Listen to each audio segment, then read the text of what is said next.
뭐 마치 금리 인하가 경기 부양의 뭐 메인 키워드 같이 보였는데 이번에 연준의 금리 인하는 그러면 과연 그 실수였나? 오히려 이걸 떨어뜨려 가지고 더 문제가 커진 것 같은데 물론 결과적으로 그렇게 됐습니다. 결과적으로는 그 금리 인하 효과보다는 연준이 급하게 금리를 내려야 되는 뭔가 공포스러운 데이터가 있다. 그리고 코로나가 생각보다 오래 갈 것이고 뭐 블라블라가 있기 때문에 그 인하의 효과보다 공포가 확실히 커지면서 시장을 완전 패닉으로 몰고 갔는데 이게 그러면 연준 같은 경우는 정말 실수만 한 걸까? 그게 아닐 수도 있다는 걸 한번 꼬아볼 필요가 있다는 겁니다. 일단은 자, 연준은 자, 지금까지 했던 방식으로는 쉽지 않다. 자, 첫 번째 금리 인상 인하로 뭔가를 한다는 건 이제 끝났다는 건 아실 거고요. 금리를 인상 인하를 해가지고 경기 컨트롤을 한다는 거는 이제 끝난 것 같다는 거는 뭐 우리도 느낄 정도면 연준 내부에서는 이제 다음 액션이 필요하다. 그럼 양적 완화가 있지 않습니까? 라고 했더니 양적 완화도 괜찮은 방법이긴 했는데 이게 각국의 상황이 달라져서 이 양적 완화만으로는 힘들다. 미국 같은 경우는 양적 완화 재정이 어떻게든 같이 갈 수 있는 분위기가 조금 좀 있음에도 불구하고 이 정도인데 유럽은 일단 연합이고 하다 보니까 쉽지 않고 독일의 고집도 만만치 않기 때문에 양적 완화가로 가면 우리도 결국 유럽 꼴로 난다는 거죠. 시간의 문제 아니겠느냐. 그러면 양적 완화도 옛날처럼 약발에 들어주고 금리는 뭐 의미가 없는 수준이고 그러면 이제 연준한테는 뭐가 필요하겠냐. 그래서 결론은 연준이 이번에 진짜 원하는 거는 저는 그거라고 봅니다. 자, 양적 완화라는 원래 중앙은행은 돈을 찍을 때 그냥 자기 마음대로 찍으면 돈의 가치가 거의 휴지 조각이 되니까 확실하게 안전한 걸 담보로 해서 돈을 찍어야 돼요. 그게 대표적인 게 이제 장기 말고 단기 국채. 뭐 미국이 한 달 안에 망할 리스크만 안고 간다는 거고. 극단적일 때 예전에 근본이 되던 금에 대해서 돈을 찍었고. 근데 담보의 양을 완화했다는 거예요. 예전에는 단기채만 가지고 돈을 찍었다면 단기채 이상을 돈을 못 찍잖아요. 그죠? 그래서 장기채, 중기채로 담보의 양을 늘려서 돈을 찍을 수 있는 담보가 늘어나니까 이제 시장의 화폐 공급이 늘 수 있어서 그래서 양적 완화라는 거예요. 양적 완화. 양을 늘렸다. 근데 여기에 한 걸음 더 들어가면 여러분들이 통화 정책에 대한 공부를 하거나 앞으로 예측을 할 때 한 나라만 파면 됩니다. 전 세계 통화 정책의 임상 실험실이 일본이거든요. 일본은 이미 망해 있기 때문에 사실 이미 장기 디플레가 있기 때문에 기저질환이 확실해요. 그래서 보통의 사람들한테는 실험이 끝나지 않은 약을 하긴 그러는데 이 사람은 이래 주구나 저래 주구나 다 보니까 강아지 구충제라도 한번 먹어보겠다 이렇게 되는 거죠. 그래서 뭔가를 되게 많이 합니다. 그리고 일본은 선진국이잖아요. 경제 규모도 크고 제조업도 강하고 뭐 여러 가지 굉장히 선진국이기 때문에 이런 나라에서 실험을 해야지 뭐 이상한 저기 아프리카 이런 데서 실험했다고 믿을 수가 없는 거예요. 동물 실험을 할 때도 뭐 날파리한테 실험했다고 효과가 있다고 사람한테 바로 먹일 수는 없는 거잖아요. 그래도 어느 정도 비슷한 포유류는 돼야 되는 건데 그 실험장이 가장 좋고 특히 일본은 미국 말을 겁나게 잘 들어요. 그죠? 그러니까 말도 잘하는 데다가 돈도 많은 데다가 근데 이제 그 당뇨의 고혈압의 기저질환은 더 작살나게 있고 그러니까 실험하기는 가장 좋은 거지. 그래서 양적 완화가 규모 있는 나라에서 처음으로 한 게 일본이었고 그래서 해보니까 작은 나라에서는 그러니까 신흥국에서 돈을 찍으면 옛날에 독일 꼴이 나는데 선진국에서 돈을 찍으면 괜찮다. 오히려 일본이 그렇게 돈을 찍었다 한들 지금도 찍고 있거든요. 근데 일본이 인플레이션 때문에 힘들다는 얘기 아무도 안 합니다. 지금 도쿄나 4대 도시가 지금 집값이 오르고 있는데 이것도 올림픽 끝나면 다 떨어질 거라고 생각하고 있어요, 사람들이. 저는 올림픽 끝나도 조금 더 갈긴 하게 하는데 올림픽 때문에 오르는 게 아닌데 근데 아무튼 그렇게 생각할 정도로 사람들이 뭔가 계속 오른다는 거에 대한 희망도 없는 나라예요. 왜? 뭐 20몇 년을 내려오는 것만 봤으니까. 그래서 이제 미국이 뭔가 이렇게 선진 기법을 알려주면 이런저런 곧잘하고 데이터가 잘 나옵니다. 그래서 양적 완화를 먼저 했고 그 양적 완화를 오케이가 떨어지니까 미국에서 위기가 왔을 때 그 양적 완화를 실험을 한 거죠. 그럼 일본은 지금 뭘 하고 있느냐? 일본은 미국하고 다릅니다. 양적 완화를 하는데 미국처럼 장기 국채에 사는 거는 기본 베이스고 기본 베이스고 일본은 주식까지 사요. 중앙은행이 돈을 찍어서 ETF를 산다니까요. 이거는 사실 말이 안 되는 거잖아요. 주식은 어떻게 될지 모르는 거잖아요. 그러면 돈의 가치가 엄청나게 위협받을 수 있잖아요. 근데 지금 엔은 어떻습니까? 위협받고 있나요? 엔은 오히려 좀 강세로 가가지고 일본이 허걱거리고 있잖아요. 그래서 얘기가 나온 게 재정정책의 끝판왕이 MMT고 양적 완화의 끝판왕이 QQE거든요. 그러니까 양적 질적 완화예요. 양만 늘릴 게 아니라 질도 바꾸자. 그러면 이제 채권이라는 안전한 국채라는 안전한 거 말고 위험한 것까지 그냥 다 담보로 인정해서 그냥 찍어버리자. 이게 이제 통화주의자들한테는 미친 소리죠. 그럼 돈에 대한 권위가 없잖아요. 잠깐 효과 있다가 잘못되면 다 죽는 거예요. 하이퍼 인플레이션하고 막 박살 나는 건데.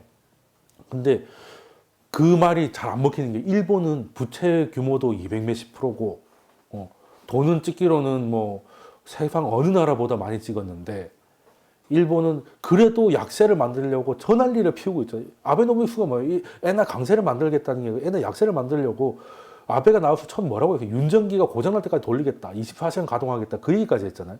근데 엔화가 떨어졌나요? 그렇게 해서 겨우 127까지 했다가 뭐 문제 있으니까 100까지 다시 올라와 버리잖아요. 아, 기축통화에 대한 수요는 작살이구나. 이제 그걸 한 거죠. 그러니까 전 세계 경제가 커지니까 기축통화, 그러니까 최고는 달러고 그리고 기축통화들이 혈액이거든요. 그 혈액에 대한 수요가 너무 많다는 거죠. 그러니까 예전에는 수요가 그대로라고 생각을 했기 때문에 돈 찍으면 돈 가치가 뭐 휴지 조각이 되겠지라고 했는데 사람들이 그 휴지를 사재기하기 시작하는 거예요. 휴지를 주십시오. 뭐 이렇게 되는 거죠. 그래? 그러면 휴지를 좀 더 찍어도 괜찮은 거 아니야? 뭐 이렇게. 그러면 옛날처럼 돌리지 말고 확실하게 지금 뭐가 문제냐? 유가도 떨어지고 뭐 해가지고 지금 미국 기업이 원래 경제가 안 좋아지면 자영업자들이 힘들지 삼성전자가 힘들겠습니까? 그죠? 미국도 마찬가지일 거 아니에요. 그러면 회사채가 미국은 가계부채는 완전 해결됐어요. 뭐 거의 왕창 내려왔거든요. 미국 가계부채는 대단한 게 미국은 부동산이 이렇게 올라왔는데도 가계부채가 내려왔어요. 골 때리는 거지. 근데 우리는 다 사실 뭐 집 사고 이런 분들이 지금은 약간 적폐 분위기로 몰리고 있지만 사실 우리나라 GDP를 바친 거는 가계거든요. 가계가 번 돈, 자기가 소득보다 더 빚을 내가지고 집을 사가지고 어떻게 만든 것도 분명히 있단 말이에요. 기업들은 아무것도 못했고 그냥 자기 각자 도생만 했고 정부는 오히려 돈을 늘려왔는데 그 와중에 돈 수주체는 가게밖에 없었는데 그 가게를 돈을 못 쓰게 하니까 지금 이제 내수가 더 처박히는 거잖아요. 그렇게 된 거거든요. 물론 뭐 빚내서 집 사라고 해가지고 그걸로 GDP 성장률 맞췄다라고 하는데 그게 나쁘다면 다른 걸로 좀 맞춰주든지 그게 나쁘다고 해서 아예 맞추지도 않고 그냥 떨어지는 거는 좀 문제가 있지 않느냐 뭐 그런 건데 그리고 미국은 지금 기업 부채가 비상면 기업이고 그리고 부채가 좀 많은 건 사실이에요. 왜 돈을 자꾸 찍어주니까 너도 나도 누가 요즘 자기 돈으로 장사를 하냐 다 땡겨서 하는 거지 펀딩 받아서 하는 거고 그리고 또 뭐 한때 뭐 4차 산업혁명이니 뭐 선정이 현장이 나와가지고 뭐 앱 하나 만들어가 몇십억 시리즈 뭐 A, B, C 받고 막 대박 터지고 하는 분위기가 있었잖아. 위워크 난리 나기 전까지만 해도. 그래서 다 그냥 저것들이 돈을 벌까? 뭐 몰라. 근데 분위기가 좋네. 막 이렇게 많이들 했는데 경기가 안 좋아지니까 자, 숫자를 보여주세요. 이번 달 매출 얼마나 나왔는데. 그러니까 매출 뭐 없지 뭐. 매출 1,000원인데 비용이 3,000원이고 뭐 이런 거잖아요. 그러면 너희들한테 이제 돈을 옛날처럼 못 빌려줄 것 같다. 그렇게 되면 이제 그래서 하이일드잖아요. 하이일드가 뭐 고위험 채권이잖아요. 근데 상황이 안 좋아지니까 거기가 문제가 생기기 시작하는 거예요.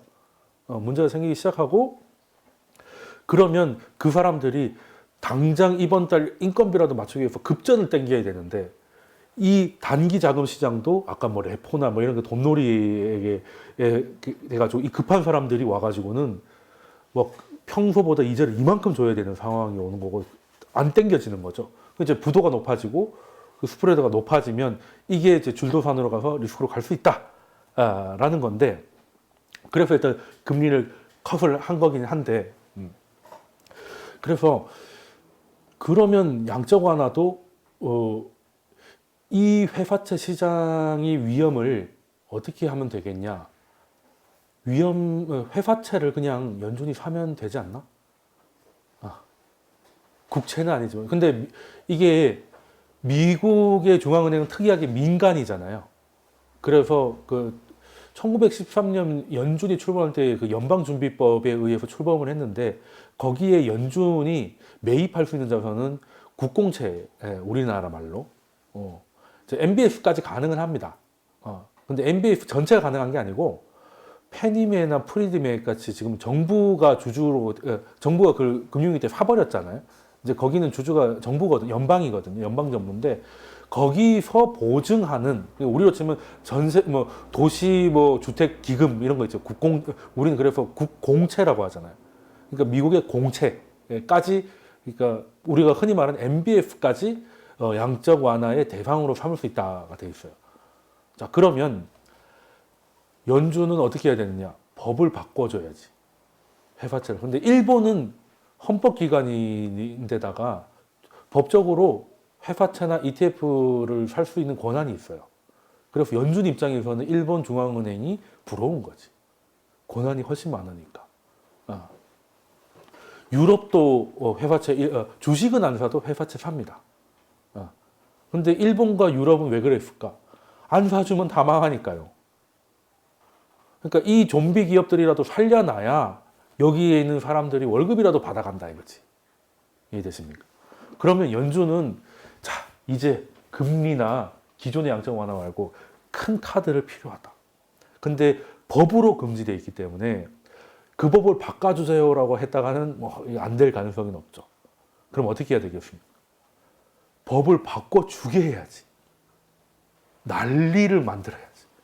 이렇게 안 하면 안 되니까 뭐 그래서 어떤 시장을 구해 주십시오. 뭐 어떻게 방법이 없습니까? 근데 방법이 하나 있긴 한데 뭐 그 만화에 보면 남박사 있잖아요. 아직 실험이 안 끝난 게 있는 지구가 거의 다 망해 가는데 그럴 것 같으면 미리 꺼내든지 다 죽고 나가지고 주인공 뭐 이게 중립하니 피 철철해가 나가지고 박사님 방법이 없습니까? 이러면 아직 실험이 끝나지 않았는데 그러니까 도대체 이 실험은 언제 끝났는지 만화 끝날 때까지 안 끝나잖아요. 근데 그 실험이 끝나지 않은 방법을 해가지고 꼭 지구를 구한단 말이에요. 근데 그게 연준의 QQ이다. 회사채 매입. 그 권한을 달라는 거예요. 그 권한. 그러려면 연준의 입장에서는 코로나가 괜찮은 기회입니다. 이걸 가지고 한번 크게 확 흔들어 버리면 사람들이 난리가 날 거 아니야? 이거. 아니 코로나는 일단은 이걸 가지고 연준이 뿌렸다는 건 말도 안 되는 얘기지만 안 그래도 이걸 해야 되는데 어떻게 할까 막 고민하다가 코로나가 퍼지고 있고 미국한테도 온다. 분명히 충격이 온다. 그러면 이때 수리수적 작업에 들어가는 건 어떠합니까? 하는 거죠. 그럼 두 개를 다 하겠다는 거죠. 첫 번째가 뭐냐면 미국하고 유럽의 국채 수익률 차이를 좀 줄이겠다는 거예요. 유럽과 일본은 건져 올리겠다는 거죠. 건져 올리고 그래도 안 되면 그 위기 때 금융위기 때 절대 안 될 거라고 생각했던 양적 완화가 돼가지고 지금은 하나의 전통이 됐잖아요. 그것처럼 큰 위기가 오면 죽는 것보다 나으니까 된다는 거예요. 늘 그래오지 않았냐. 그래서 이걸 뭐 음모론적으로 몰고 가긴 좀 그렇지만 이게 애매한 게, 자, 연준은 긴급으로 50bp를 더블샷을 내려버렸습니다. 그리고 17일, 18일 날 지금 50% 이상, 50% 정도는 내릴 확률이 90몇 프로에 달해요. 자, 그럼 미국은 이렇게 어떻게 보면 한 달 만에 3월 3일, 3월 17일 보름 만에 기준금리가 1% 내려오는 놀라운 일이 벌어지는 거거든. 말이 1%지 거의 제로에 붙어버리는 거죠. 그런데 그러면 유럽은 멀쩡하게는 유럽도 다른 짓을 많이 하는데 금리만큼만 딱 안 내리면 이해되십니까? 양적 완화 이런 건 이미 하고 있는 거 또 늘리고 이런 건 하는데 금리가 마이너스에 있잖아요. 이걸 더 안 내리고 유럽은 금리 버티고 양적 완화로 시간을 벌고 미국이 이 핑계로 확 내려와 주면 둘이 동급이 되거나 거의 비슷해지잖아요. 그러면 유럽 국채도 살 사람이 생긴다는 거예요. 일본 국채도 살 사람이 생긴다는 거고. 일본도 지금 상단이 0.2%로 고정되어 있는데 만약에 0.2% 밑으로 내려가 버린 물량들이 좀 나오면 일본 국채도 살 수 있다는 거예요. 그러면 일본 정부, 유럽이 재정 정책을 할 수 있는 최소 조건이 만족된다는 거예요. 예전에는 하자 해도 발행이 안 돼서 사는 사람에서 돈이 안 들어오니까 차라리 드라기는 그 생각을 하는 거예요. 아무도 안 봐줄 것 같으니까 그냥 중앙은행이 MMT를 해가지고 그냥 아예 둘이서 직거래를 해버려라 그냥. 그러면 되잖아. 했는데 연준이 생각해 보니까 야 그건 아껴놔라. 다음에 쓰자. 뭐 장사 하루 이틀 하냐면 MMT 가긴 갈 건데 갈 것 같은데 우리가 너희들하고 가격을 어느 정도 맞춰줄게. 그러면 MMT까지 바로 안 가도 한 텀을 벌 수 있지 않냐는 거죠. 이해되십니까? 경기 침체는 계속 올 건데 지금 생각할 수 있는 카드를 한꺼번에 다 써버리면 다음이 답이 없잖아요. 그리고 카드가 없다는 게 시장이 눈치를 채면 또 미친 듯이 빠진단 말이죠. 그러면 MMT까지는 어느 정도 얘기 나왔어요. 이거 이번에 쓰지 말고 아껴놓고 대신에 금리 차를 좀 줄여갖고 원래 국채 발행 시장을 우리가 살려줄게.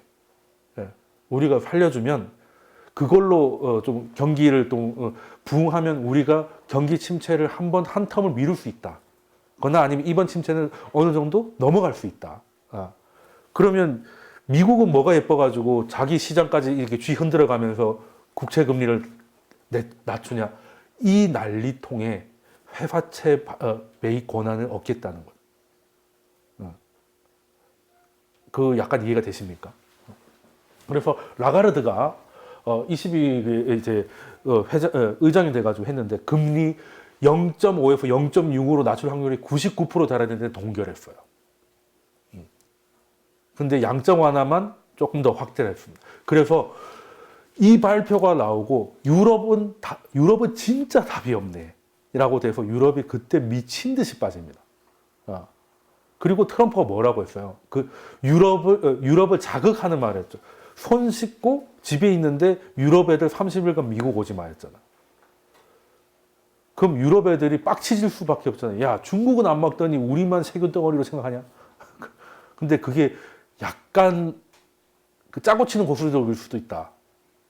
왜냐하면 지금 한국도 그렇게 올라갈 때 미국이 지금 제재 안 했잖아요.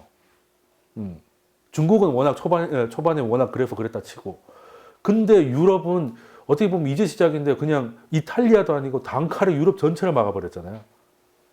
그리고 트럼프가 불과 며칠 전에 주가가 좀 떨어지고 있을 때 뭐라고 했냐면 트위터에다가 독감으로 1년에 7,000명에서 37,000명이 죽는다. 근데 지금 코로나로 몇 명 죽었냐 계산을 좀 해봐라. 이게 이렇게 난리를 필 일이냐. 뭔 대수냐. 약간 이 얘기를 하다가 갑자기 기자회견에서 코로나 때문에 뭐 모든 걸 잃은 표정으로 손 열심히 씻고 집에 나가지 말고 유럽 애들 오지 마. 이렇게 하니까 유럽 애들은 열받고 시장은 패닉이 오잖아요. 근데 왜 이렇게 하냐. 이렇게 되면 결과적으로 무슨 일이 벌어지면 주식 시장이 박살나잖아요. 트럼프도 답이 없고 미국도 준비가 안 돼 있네? 그럼 주식 시장이 박살나면 채권 시장으로 돈이 몰릴 거 아닙니까? 그럼 미국 채권 금리가 쭉 내려오잖아요. 채권밖에 답이 없어. 지금이라도 사. 이거잖아요. 그리고 유럽도 아니 트럼프가 이런 식으로 나온단 말이야. 그러면 우리도 금리 인하 안 해. 그냥 몰라. 그리고 라가르드가 그냥 중앙은행이 할 수 있는 게 별로 없어요. 뭐 재정을 해야 되는데 뭐 할 수 있으려나 하고 끝납니다. 분위기가.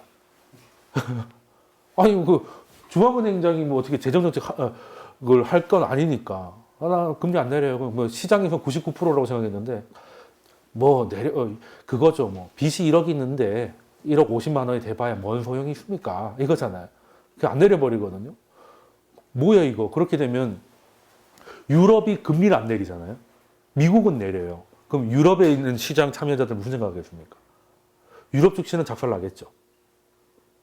유럽하고 미국이 교류가 얼마인데 이걸 끊어버렸으니까. 미국도 충격을 받고 유럽도 충격을 받아요. 그러면은 또 주식이 박살나니까 야 마이너스라도 채권을 사는 게 낫지 않니?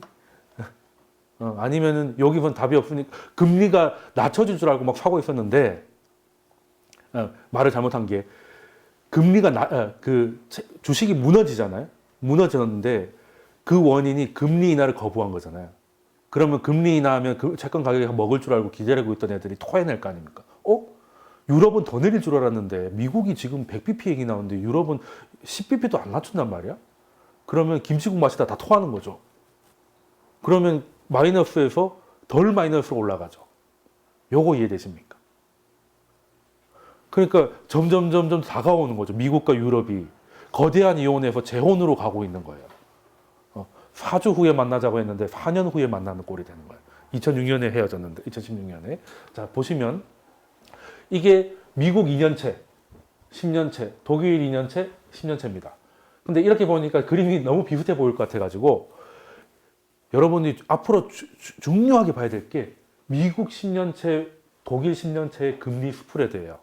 자, 이걸로 이렇게 확대를 제가 금리 스프레드가 훅 올라오다가 최근 들어가지고 급락하죠. 가까워지고 있다는 뜻입니다. 독일은 올라가고 미국은 빠지니까. 그러면 지금까지 2013년부터 거대한 이혼이 나오면서 그 유럽과 미국의 그 마찰이 계속 응집되고 있었단 말이죠. 근데 그게 어느 순간에 그 지진이 판이 하다가 한 번씩 쿡 이렇게 되는 게 지진이잖아요. 그 지진이 일어나는 겁니다. 왜? 다시 자리를 잡기 위해서. 지금 여기까지 반등을 했다가 떨어져서 여기까지 반등을 했는데 이 수준이 어느 정도냐면 2016년 때 그때예요. 미국이 9번 금리를 올려가지고 이만큼 벌어진 게 원래대로 돌아와 버렸다는 겁니다. 그러면 시장은 그 팬데믹이나 이런 것 때문에 겁나게 혼란스럽지만 본질 문제 하나가 우연찮은 건지 아니면 설계를 한 건지는 알 수 없지만 본의 아니게 해결됐다는. 물론 이게 다시 높아지면 이게 달라질 수 있겠지만 이게 재밌다는 거죠. 이게 2016년 말부터 금리를 올려가지고 이게 많은 문제를 낳았는데 이게 우리한테도 엄청난 문제거든요. 유로화가 계속 약세고 달러가 그것 때문에 계속 강세니까 우리 신흥국 시장은 2018년에 이런 상황이 계속되고 있는 데다가 달러는 강하고 미국은 긴축하고 미중 무역 분쟁이 되니까 우린 2년 내내 토하다 술계제까지 토한 거잖아요. 네. 근데 그중 원인 하나, 무역 분쟁은 요즘 무역 분쟁 얘기하면 1970년대 얘기하는 것 같죠. 참고로 1차 합의가 올해 1월 15일에 나왔는데 졸라 옛날 얘기 같잖아요. 이 사건이 너무 많아가지고. 무역 분쟁도 더 이상 확산은 안 가고 합의를 이루는 데다가 이것도 일단은 해결은 됐잖아요. 일단은 여기까지는. 물론 반등이 여기까지 나와버리면 할 말 없는데 제가 볼 때는 요 정도 수준만 가더라도 괜찮다. 그죠?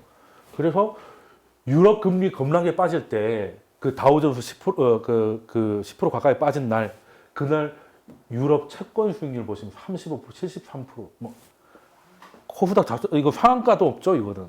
예. 아니 국채 수익률이 어떻게 73%가 올라갑니까 이게? 근데 미국은 30 몇 프로씩 빠졌어요.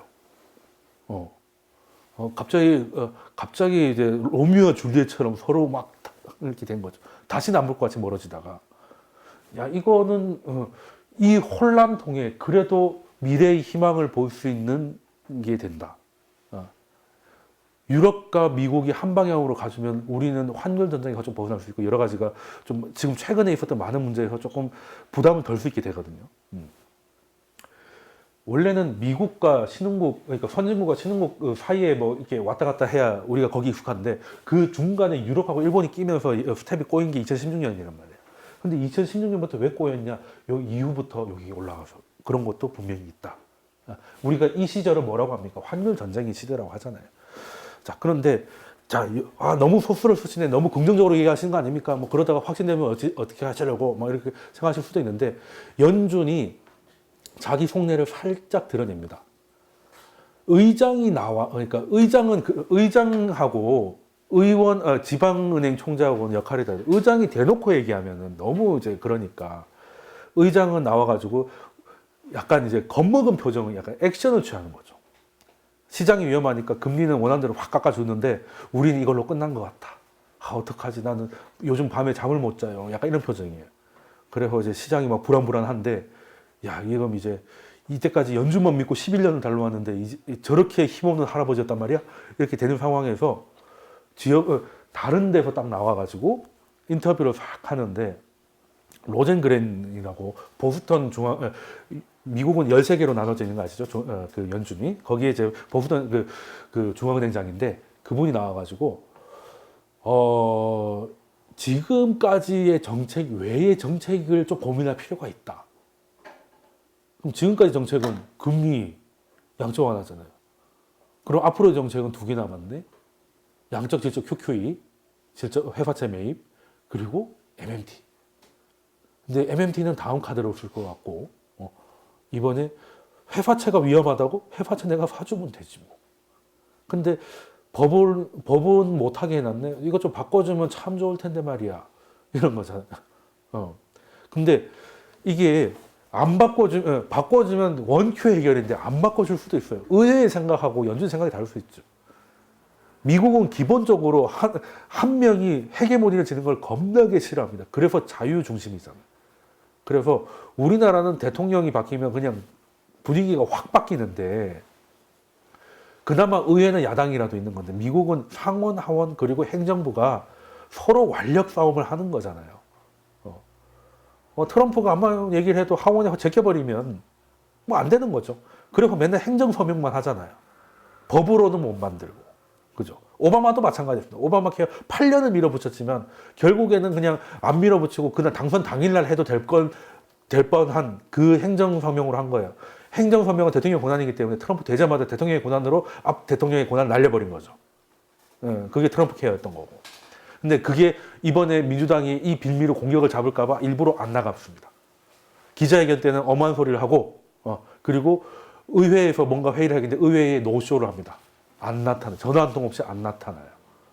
헤게모니 안 뻗기고 싶은 거죠. 근데 트럼프도 생각은 좀 있었던 것 같아요. 왜? 지금 가면 팬데믹이라는 코로나 때문에 거기에 집중되는데 차라리 그렇게 가가지고 막 내가 수세 몰리니 당신이 오바마 케어 이렇게 해가지고 우리나라를 이렇게 전염병의 나라로 만들고 있지 않느냐 이런 얘기를 하면 짜증나니까 아예 안 가버리고 안 갔잖아요. 그럼 시장이 작살이 나죠. 진짜 작살이 났잖아요. 뭐 그것까지 예상을 했는지 모르겠는데 그러니까 갑자기 짜잔 하고 나타나가지고 원래대로 톤으로 돌아와가지고 3일 전에 트럼프하고 오늘 트럼프는 완전히 오늘의 트럼프는 원래 톤으로 돌아왔습니다. 굉장히 자신만만하고 저 아저씨 얘기 물어보세요. 뭐 분위기 보면 표정이 확 달라졌습니다. 저는 라이브로 다 보고 있었거든요. 그러니까 트럼프의 톤이 돌아오니까 주가도 돌아오기 시작하더라고. 자, 지금 제일 걱정한 게 뭡니까? 나중에 설명드리겠지만 유가가 떨어져가지고 미국 셰일 업체 다 망하는 거 아닙니까? 이렇게 회사채가 무너지고요. 이렇게 그래서 트럼프가 기름을 못 팔아서 문제입니까? 우리나라는 전략 비축유라는 걸 모은다. 창고에 꽉 찰 때까지 겁나게 사줄 테니 걱정하지 마시고 다음 기자 이렇게 하니까 갑자기 뭐야? 우리가 쓰레기 같은 고민을 했구나. 이렇게 아주 그냥 그래서 갑자기 막 이게 올라가더라고요. 그래 저게 트럼프지. 뭐 그런 식으로 그리고 학생들이 취업을 못해 학자금 이자 면제 다음 기자분 그냥 이런 식의 막 던지기 시작하는 거죠. 그게 뭐냐면 비상사태를 선언하면 의회의 통과 없이 자기가 할 수 있어요. 근데 코로나 처음 기자회견 때 비상사태 하기에는 조금 약했다고 생각했던 거지. 그래서 비상사태를 하게끔 만들려고 자기가 일부러 연기한 것도 없잖아 있다. 왜? 그냥 동네 보건소 아저씨도 할 만한 얘기를 한 건데 손 씻고 집에 있어라고. 그죠? 그리고 의회 보고 욕을 했잖아요. 내가 뭐 좀 하려고 했는데 민주당이 안 도와주네. 잘 생각해봐요. 그래서 그냥 간 거예요. 그리고 민주당 만나기로 해놓고는 안 갔잖아요. 그럼 시장은 패닉에 빠지잖아요. 아, 트럼프도, 천하의 트럼프도 코로나 빼선 답이 없네. 쫙 빠져가지고, 그러면, 자, 나라가 작살났습니다. 블랙 먼데이만큼 주식도 빠지고 난립니다. 비상사태 선언합니다. 비상사태가 됐잖아요. 자, 비상사태니까 민주당은 저리 가시고 이제 필요 없으니까. 자, 제가 제 마음대로 돈을 막 쏘겠어요. 이렇게 된 거죠. 그러니까 거짓말같이 올라가는 거예요. 물론 이래놓고도 계속 변동성은 심할 겁니다. 근데 여기서도 트럼프는 정말 트럼프답게 행동한다. 그 짱구 돌리는데 도대체 따라갈 수가 없다. 이게 분명히 민주당한테 유리할 거라고 했는데 별로 안 밀리는 모습을 보이잖아요. 별로 안 밀리는 모습을 보이고 비상사태로 그리고 한국이 정말 이번에 인류에 큰 도움을 줬습니다. 전 세계에서 이런 전염병을 규모 있는 국가에서 체계적인 진단 방법으로 믿을 수 있는 데이터를 만들어낸 첫 사례입니다. 스페인 독감 보세요. 5천만 명이 죽었다, 1억 명이 죽었다. 아니 이게 말이 됩니까? 100%씩 차이 나는데? 그냥 추측인 거죠. 근데 전염병에 대해서 진짜 믿을 만한 데이터를 이번에 한국이 처음 만들어낸 겁니다. 네. 이건 앞으로 공중보건의 컨덤 첨부를 만들어준 걸 할 거예요. 그래서 정말 질보는 칭찬받아 마땅하다. 일단 고생한 건 둘째치더라도 학계에서도 이거는 인정을 해줘야 된다. 물론 저는 질보는 대단한데 이제 정부의 대처가 너무 어이없다. 그리고 왜 박능우 장관은 왜 안 자르냐? 아니, 도움도 안 되는 인간, 마스크를 의사들이 사재기하고 해서 사람들이 못 산다. 이런 얘기를 왜 하시는 거냐? 굳이. 예전에 국민은 개돼지란 말 해가지고 한번 잘리고 난리 났잖아요. 원래대로는 그렇게 잘라야 되는 거 아닌가 싶은데. 아무튼 그래서 비상사태가 선언되니까 이제 가장 문제가 됐던 진단비, 키트 이런 것들도 미국도 스타트가 시작이 됐고, 그러니까 트럼프도 이 기회를 그러니까 기회라고 보고 그랬지만 여기서 이렇게 하는 거고, 연준은 나쁘지 않은 거예요. 이렇게 흔들리니까 그냥 금리 카드를 다 던져 버리는 거지. 그래, 였다 하고 줘버린 다음에 그럼 다음은 어떡할 건데 나도 몰라. 근데 죽고 싶으면 바꿔주던, 살고 싶으면 바꿔주던지, 아니면 그냥 다 죽어버립시다 그냥, 이렇게 되는 거죠. 근데 플랜 B도 있어요. 플랜 B도 있습니다. 만약에 죽었다 깨어나도 이거는 트럼프를 도와주는 거라고 판단을 해서 의회가 절대 거부를 하면 2008년 금융위기도 어떤 식이었냐면 리먼이 터지고 바로 떨어진 게 아니라 리먼이 9월 15일 날 파산 결정이 나잖아요. 그러면 우리 상식은 9월 15일부터 급락을 한 줄 알았는데 23일부터 급락을 합니다. 왜냐하면 그게 뉴스가 땅 터지고 잠깐 떨어졌다가 재무부에서 구제금융 발표한다 해가지고 다시 반등을 하거든요. 근데 그 구제금융이 의회에서 리젝되면서 그것도 공화당 주도로 리젝이 되면서 우리는 기댈 데가 없네 다죽자가 된 거고, 나중에 민주당에서 아니 도대체 왜 이걸 거절했는가 보니까, 아니 은행들이 돈놀이 하다가 망했는데 왜 그거를 이제 나라 돈으로 메워야 되냐. 이거는 그러니까 공화당이 사실 진짜 보수죠.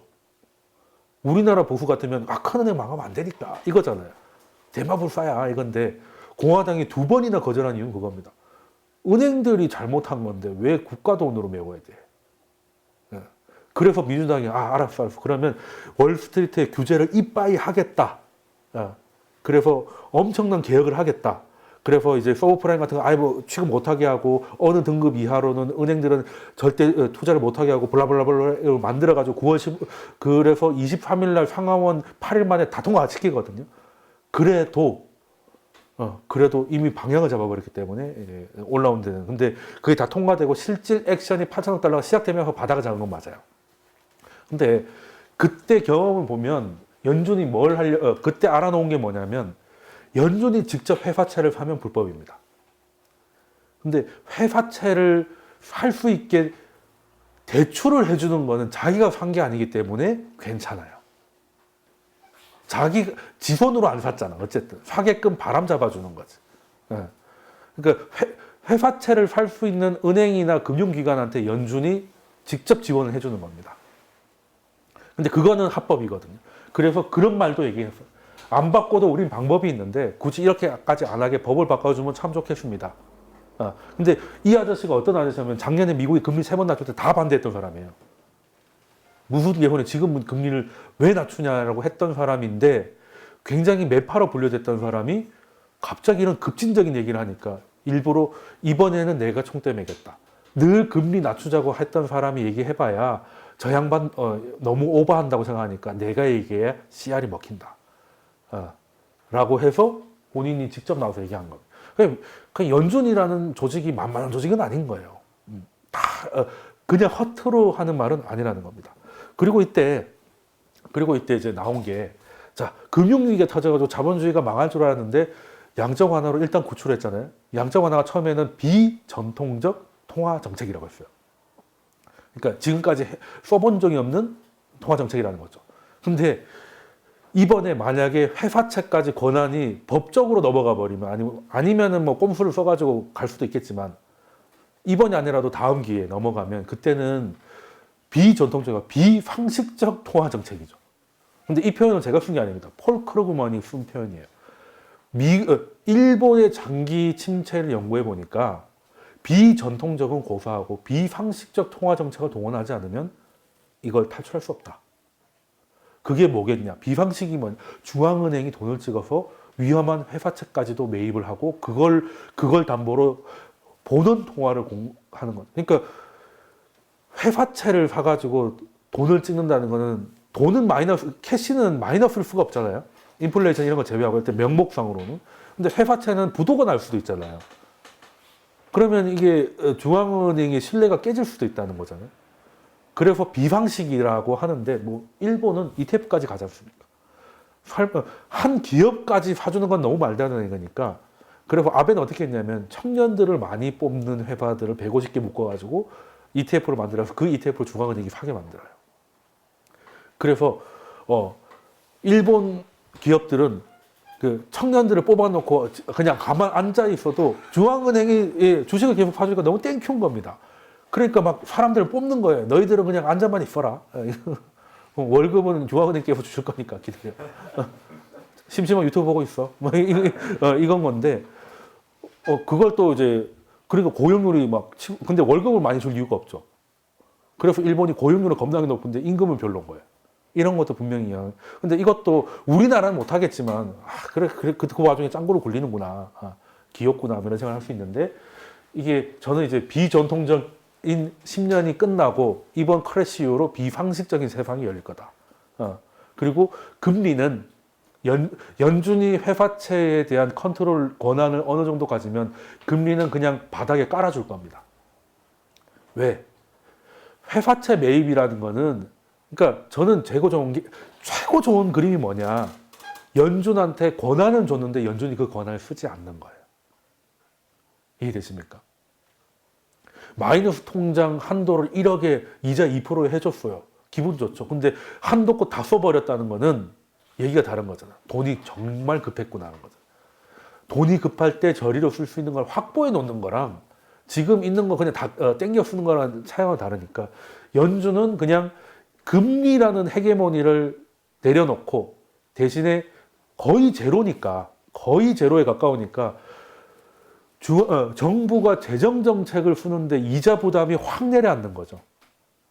자, 일본이 우리나라 GDP 대비 부채 비율 40%, 일본이 230%입니다. 근데 이자는 별로 차이 안 난다고 말씀드렸죠. 말이 안 되잖아요. 거기는 우리의 몇 배인데, 왜 거기는 1%대고 우리는 5%대고 하면 우리가 5분의 1이라도 이자 비용이 똑같은 거잖아요. 그러니까 일본처럼 해라는 거죠. 금리 깔아줄게. 금리 깔아줄 테니까 걱정하지 말고 돈 찍어. 이자 부담도 GDP 성장률이 저성장이 나와도 그것도 부담스럽지 않게 저금리로 깔아줄 테니까 국채 찍어서 돌려 그냥. 대신에 중앙은행은 허수아비가 되는 거 아닙니까? 위험하면 뛰어들어서 위험한 섹터, 예를 들어 세일이라든지 그 섹터의 회사 채권을 우리가 직접 해서 불 꺼줄게. 그러니까 공을 정부에 넘기는 겁니다. 그리고 나는 정말 비상 카드를 자주는 안 쓰겠다. 자주 쓰면 진짜 위험할 수 있으니까. 정말 위험하면 그때 와가지고 타겟해서 할 거니까. 금리를 인하한다는 거는 뭐가 문제냐면 다 전반적으로 영향을 끼치기 때문에 실물 경기는 디플레이션, 자산 시장은 인플레이션이 오면서 양극화가 극단적으로 벌어지거든요. 이자 1% 까주는 게 일반인들한테나 부자들한테는 얘기가 달라요. 부자들은 부동산을 더 살 수 있는 기회를 주는 건데 일반 사람들은 뭐 이자 조금 깎아주고 해봐야 얼마 되겠습니까? 그러니까 이제 부자들만 이제 자극을 시키는 게 금리 정책. 금리는 어디 타깃할 거니까 이게 뿌리는 거죠. 그냥 그러지 말고 재정으로 뭔가 액션을 시키고 금리는 그걸 정책적 뒷받침을 해주고 그리고 문제가 생기는 데는 직접 회사채 매입을 할 수 있게 뭔가를 만들어서 특수범위 같은 것들을 해가지고 프로그램으로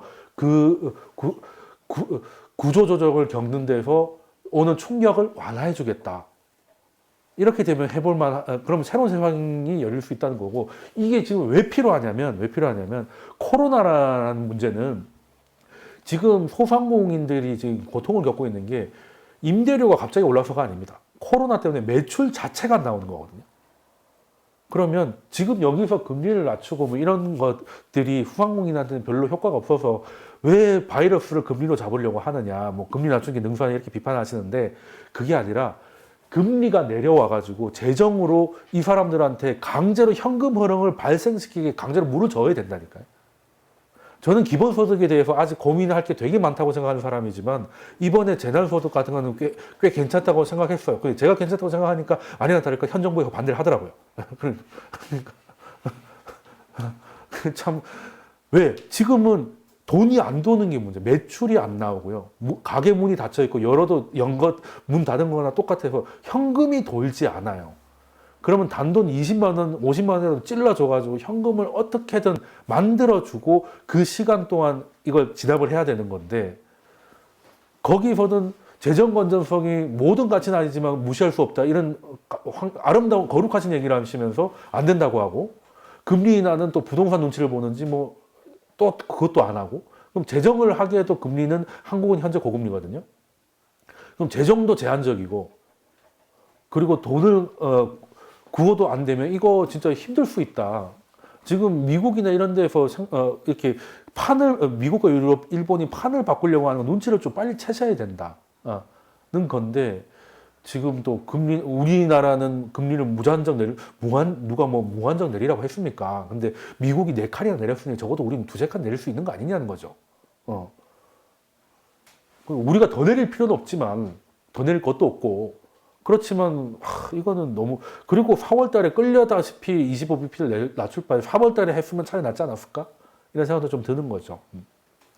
그래서, 그리고 또 유럽 입장에서도 재정을 못 쓰는 게 뭐 채권 금리 많은 때문은 아니었어. 독일이 죽어도 안 한다니까 뭐 못한 거지라고 하는데, 요것도 제 아무리 독일도 곧 죽을 것 같으면 하죠. 지금 라가르드는 IMF 총재였다가 지금 ECB 총재로 왔는데요. 어떻게 보면 정말 다행입니다. 원래는 독일 사람이 ECB 총재를 할 텀이었어요. 그래서 우리는 다 죽었다고 생각하는 거죠. 이제 독일은 재정 정책도 안 쓰는데 이제 유럽은 통화 정책도 못 쓰겠구나.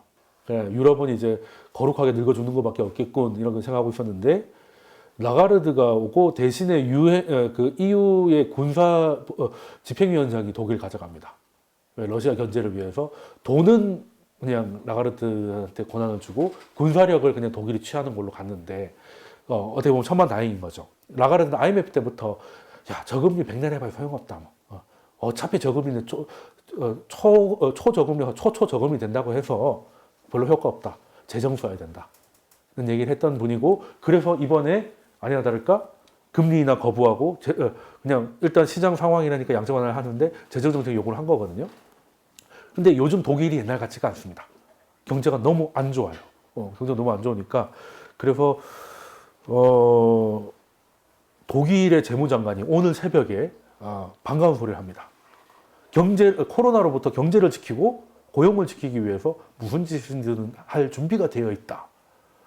그러니까 이런 얘기는 다른 사람 다 하는데 독일 아저씨들은 정말 안 하거든. 독일이 정말 고집스럽습니다. 그러니까 물건이 좋은 거예요. 그러니까 이게 차만 보더라도 명차들은 이탈리아에 있죠. 근데 양산차들은 독일 3사가 다 먹고 있지 않습니까? 이탈리아는 일단은 이탈리아가 인생은 아름다워 뭐 이런 영화 보셨죠? 굉장히 아름다운 영화인데, 그 이탈리아의 마인드입니다. 알게 뭐야 지금 내가 신나는데 약간 이런 분위기. 그러니까 약간 이탈리아는 안 되는 게 없는 분위기. 또 약간 다혈질도 좀 있고. 드라기가 이탈리아 사람이에요. 그러니까 이것도 해보고 저것도 해보고 마이너스 금리도 쳐보고 양자바다도 한번 쳐보고 막 되게 이제 그 잘 익은 스파게티처럼 말랑말랑 하거든요. 대신에 뭔가를 만들고 하는 데는 조금 힘들어가지고 오히려 양산 체제가 안 돼요. 그냥 람보르기니나 부가티나 뭐 이거 다 명차지만 양산 체제를 못 가는 거죠. 그래서 그런 차들 몰고 있으면 차값이 비싼 게 아니라 저런 차를 사려면 2대를 사야 되거든요. 고장이 너무 작기 때문에 맡겨놓을 때 쓸 수 있는 차가 있어야 돼가지고 예전에 마세라티 타고 다니면 저 집이 저거 말고 한 대 더 있을 거다 진짜 부자다 이런 말도 있었거든요. 그게 뭐겠습니까? 디자인을 위해서 차의 성능을 많이 포기한다는 거죠. 람보르기니 보십시오. 이게 사실 장난감에 가깝지 않습니까? 그리고 이걸 진짜 타라고 만든 차인지. 그 차는 이거 너무 낮아가지고 과속 방지턱에 차 하체 다 맨날 다 긁혀가지고 람보르기니 동호회 가면 지도를 PDF 지도를 줘요. 서울 시내 다닐 수 있는 그 과속 방지턱이 낮은 도로들을 알려줍니다. 그거 아니면 다 긁히거든요. 그러니까 뭐 맨날 인천대교에서 날아다니고 하는 거예요. 그러니까 지금 인천이 좀 아까 항공 얘기 나와서 그런데 인천공항이 원래 배차 간격이라고 하기 좀 웃기지만 배차 간격이 지하철보다 더 한 3분에서 5분 단위로 비행기가 뜨고 내리는 것이 인천인데 요즘 졸라게 한가합니다. 졸라게 뭐 요즘 누가 비행기 타겠습니까? 그렇죠? 비행기 타고 가면 뭐해 내리지 못하는데 내리면 뭐해요? 뭐 갇히는데 뭐 지구의 절반이 막혀 있는데 오지도 가지도 못하고 참 난리긴 난리인데. 그래서 지금 회사차에서 좀 문제가 되는 게 보잉도 위험하다.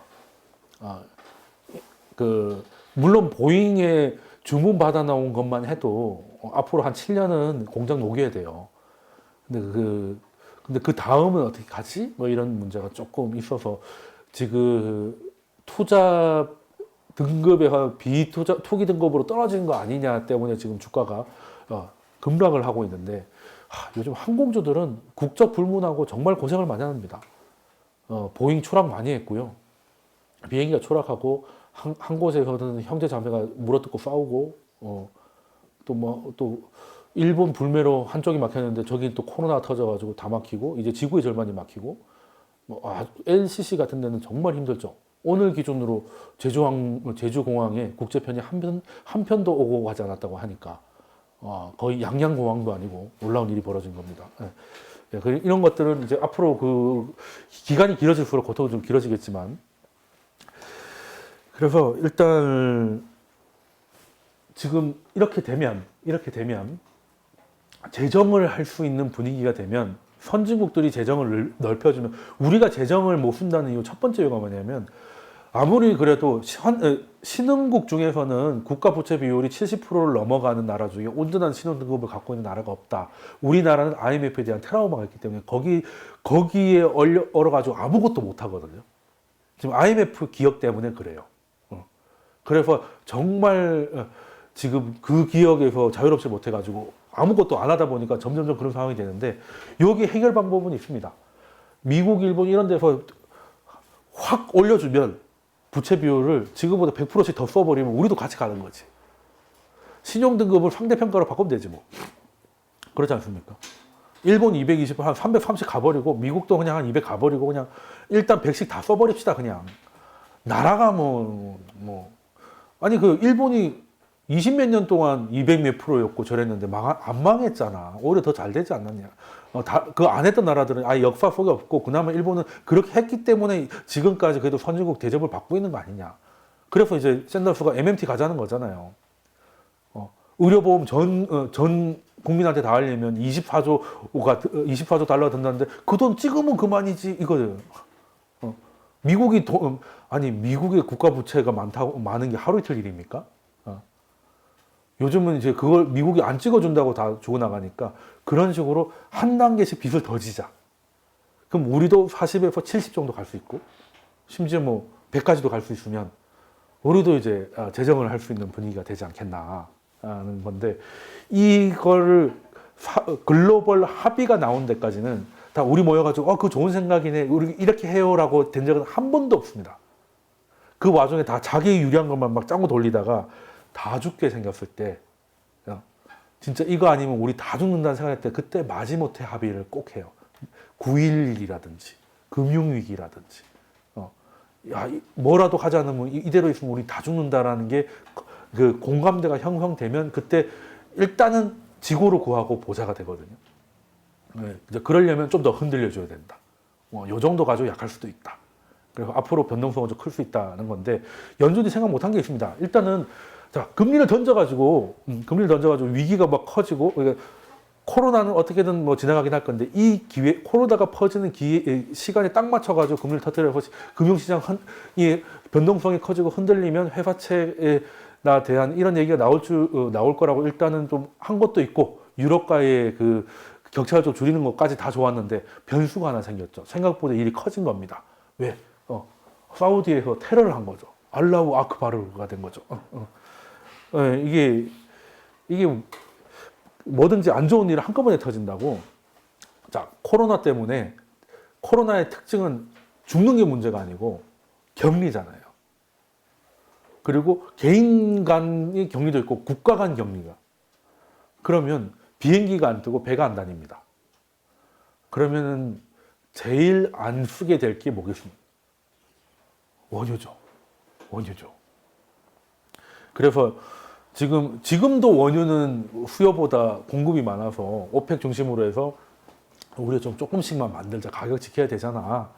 라고 해서 됐는데 이런 상황이 오니까 지금은 예전에는 중동이 헤게모니였지만 지금은 미국, 러시아, 사우디가 거의 그냥 짱 먹고 있는 상황이거든요. 이제 오펙이 별로 뭐 이제 옛날 같지가 않아요. 근데 사우디가 일단 오펙을 이제 멱살을 잡고 다니니까 그래서 오펙 플러스라고 하죠. 러시아를 포함해가지고. 그래서 우리 감산을 하자. 야, 이거 보니까 특히 중국이 석유 먹는 하마였는데 공장이 멈췄다고 하니 우리 거에 맞춰서 감산을 합시다 했는데 러시아가 싫은데? 이렇게 된 거죠. 아니, 우리가 감산을 하면 우리가 줄인 만큼 미국의 셀만 먹는데 왜 그 이쁜 짓을 해주냐? 난 못해. 이렇게 된 거죠. 그래서 사우디도 열받은 겁니다. 그래? 그럼 우리는 더 만든다 그래라. 그래서 알라우 아크바르가 된 거죠. 그래서 이제 유가가 이제 미친 듯이 떨어지게 되고 유가가 떨어지니까 미국의 하이힐드 채권의 10에서 15% 차지하는 게 에너지 기업인데 얘네들 다 망하는 거 아니야? 그러면 또 신용이 머리 아픈데요? 이렇게 돼가지고 이제 더 급락을 그냥 연준도 이 정도까지 갈 줄은 몰랐을 거예요. 아무리 이걸 앞에 거를 다 계획했다 하더라도 이 정도까지 여파는 몰랐을 건데 일단은 러시아는 소련이 한번 미국한테 찢어 발린 적이 있지 않습니까? 그게 그때 기름 때문이었거든요. 그러니까 뭐 스타워즈니 뭐 해가지고 고관 털기를 하면서 기름값을 떨어뜨려가지고 소련의 수입을 줄여가지고 결국에는 체제 분기를 시켰던 게 소련이었지 않습니까? 그 러시아가 그걸 모르겠습니까? 그 이를 갈고 있는데 하필 그 미국이 이제는 기름까지 다 헤쳐먹으려고 하니까 도저히 이거는 용납 못한다. 게다가 푸틴이 어떤 사람입니까? 영국에 있는 특파원까지 홍차 보내고 죽이는 사람이잖아요. 이 사람 나중에 죽고 나면 지금 감독들이 겁이 나서 영화를 못 찍고 있는데 다 죽고 나서 영화로 찍으면 넷플릭스 오리지널 겁나게 많이 나올 겁니다. 더 푸틴 해가지고 시즌 한 13까지 갈 거예요. 장난 아닐걸요? 도는 이야기만 하더라도. 근데 이 아저씨가 2014년, 16년에도 증산을 해가지고 한번 작사를 냈던 경험이 있는데 그때는 어떻게 했냐면 우리가 증산을 해버리면 기름값이 20% 떨어질 거야. 근데 얘네들 루블을 쓰잖아요. 달러가 그러니까 이 사람도 바보나는 거예요. 유로화가 양적 완화 들어갑니다. 드라기가 양적 완화 시작했어요. 그럼 유로 하나 떨어집니다. 유로가 떨어지면 달러가 강세가 가요. 그럼 달러가 강세가 되면 루블화도 달러 대비 절하되죠. 우리가 지금 환율이 올라가는 거예요. 그러면 기름값이 20% 떨어져도 루블화에서 한 10%가 절하되면 10%는 완충 이거잖아요. 그래서 그때 그 방법으로 증산해가지고 여러 죽였습니다. 어떻게든 그리고 자기도 힘들었지만 좀 덜 아팠다는 거죠. 정확히 얘기하면. 그러다가 도저히 안 되겠으니 그냥 어떻게 합의해가지고 다시 돌아왔는데 이번에는 그때 경험을 업그레이드해서 그날을 기다린 것 같아요. 일단 외환보유고가 이제 5천억 달러 정도 되고요. 그리고 꽤 많은 준비를 하고 얼마를 이렇게 되면 어떻게 될지 저렇게 되면 어떻게 될지 다 계산해가지고 좀 한 것 같아요. 해서 미국 세일이 2016년에 한번 그렇게 흔들렸었거든요. 근데 끝끝내는 못 죽였잖아요. 그래서 이번에 다시 한번 막아보자. 미국이 에너지까지 다 가져가면 러시아는 진짜 뭐 우리도 지금 러시아가 미국의 대결구도로 생각하지 않지만 어쨌든 너무 멀어진다는 생각도 분명히 있었을 것이고 그랬는데 사우디는 그 생각을 안 하고 빈살만은 원래 사우디는 특이하게 아들로 가는 게 아니고 형제로 간 거 아시죠? 큰형 작은형 그러니까 장남이 최고입니다. 장남이 80에 죽으면 둘째가 75 정도니까 3년 다 죽어버리고 그럼 셋째로 가면 셋째도 뭐 70 넘은 지 오래됐고 뭐 이런 식이거든요. 그러다가 이제 빈살만이라는 애가 이거 너무 말이 안 된다. 그냥 지금부터는 내가 아들로 가겠습니다. 이렇게 된 거예요. 그리고 다음 이제 사람들 있잖아요. 거긴 또 왕국이다 보니까 왕자들도 겁나게 많아요. 사우디 왕자 졸라게 많거든요.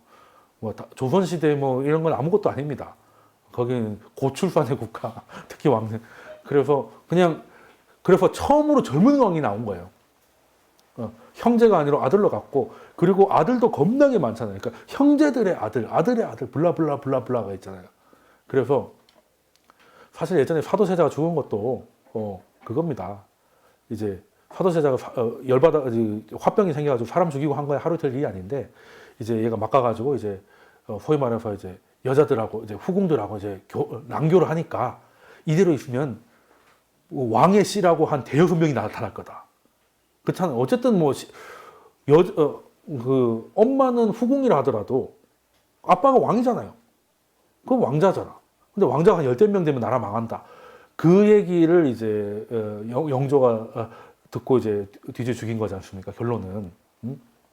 그럼 사우디도 그걸 형제의 난 이제는 이제 왕세자의 난이 돼서 끝났어요. 이제 다음은 자기고 주변에 될 수 있었던 왕자들 다 체포됐어요.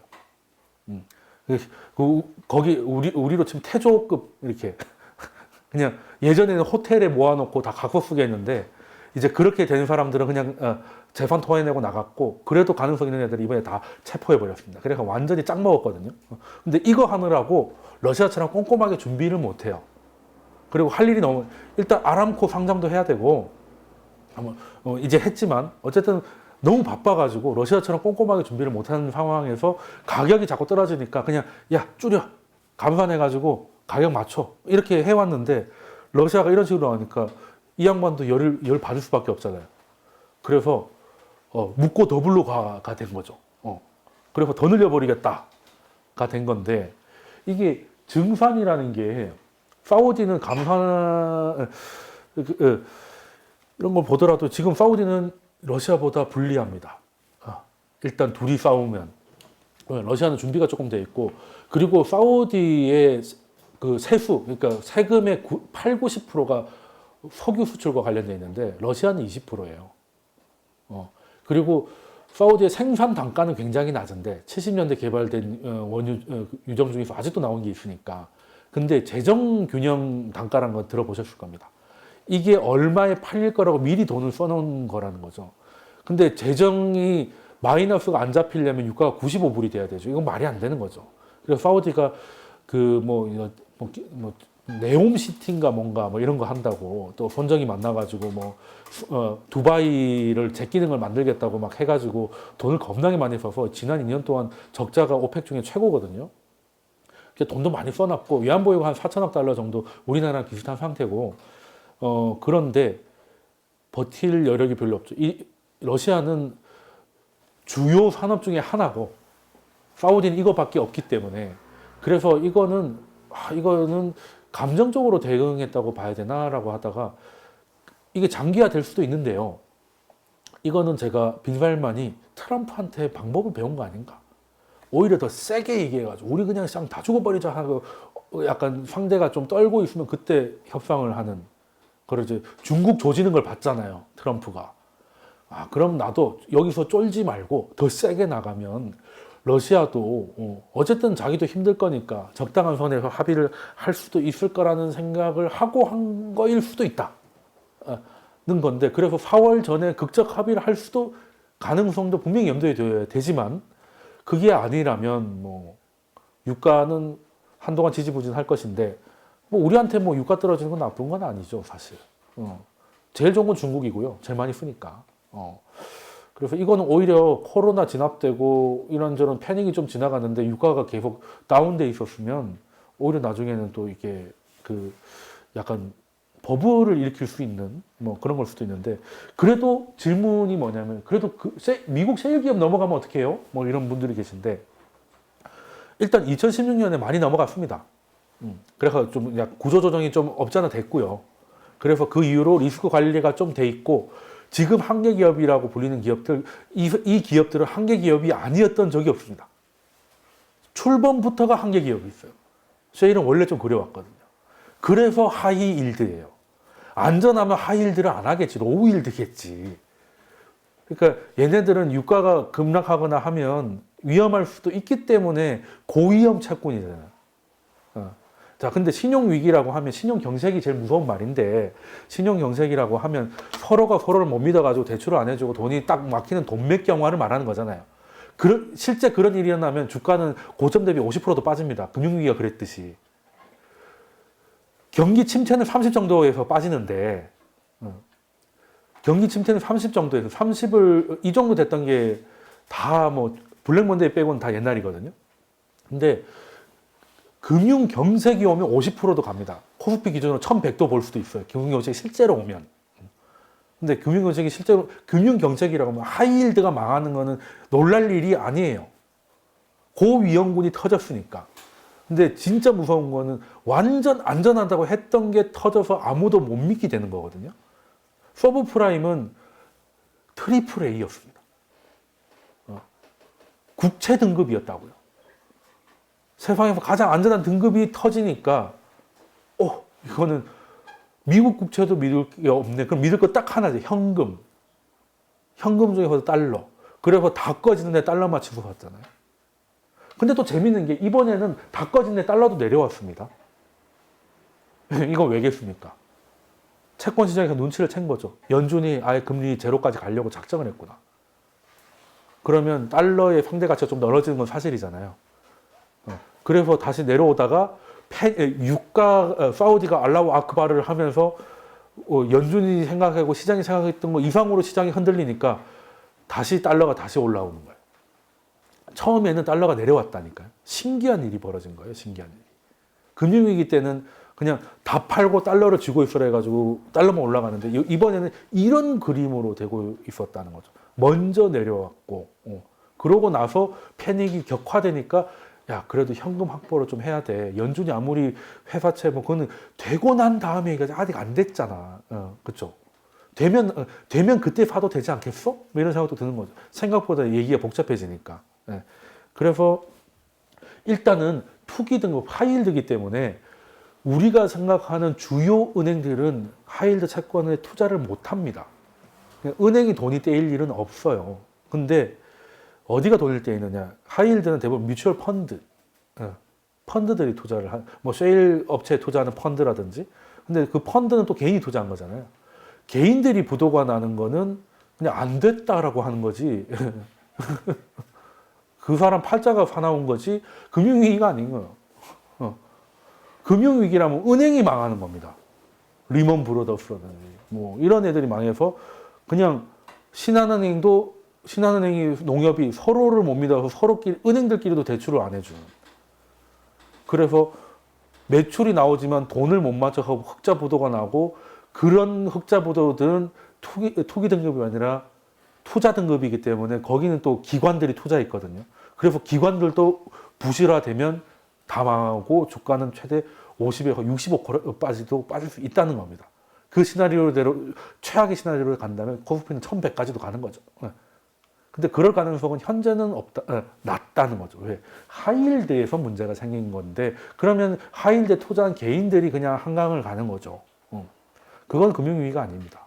그리고 중소은행들 중에서 일부 뭐 자금이 중소은행들은 뭐 괜찮습니다.